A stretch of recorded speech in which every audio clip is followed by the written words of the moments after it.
One last thing when dealing with inductors and just enamel wire in general. So enamel wire is just copper or aluminum wire, could be tin wire, all that kinds of stuff, with some sort of, usually it's like an epoxy coating or enamel that's been cured and things like that.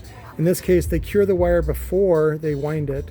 So, and then of course, if you're doing a voice coil, you can add a little more adhesive to kind of bond all this together and then bake it and cook it. So, and this has a plastic chassis or a little mount device, so you don't really want to bake something like that. And it doesn't need to be baked because it's not going to be in a high vibration situation like a voice coil is. So, but what I do is you can use some sandpaper, and it can be any grit, and basically you just pinch and then stroke like that, like you're, I don't know, giving a hand job to a cat or something like that, and basically get it down to shiny copper, or if it's aluminum, shiny silver, aluminum. The other way is to, what I've been doing here is use a razor knife, and then you just scrape one side till it's copper, and then rotate it, scrape, rotate it, scrape, scrape, scrape, scrape, scrape, scrape, and that's how you get it down to bare copper.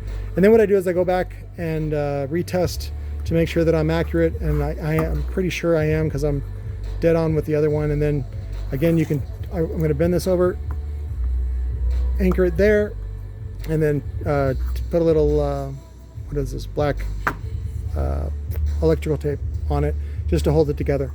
So that's it. I think it was it. Yeah.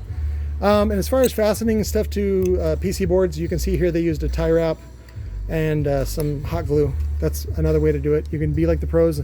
Again, study other people's way of solving problems and then see if you can solve it in the same or a better way.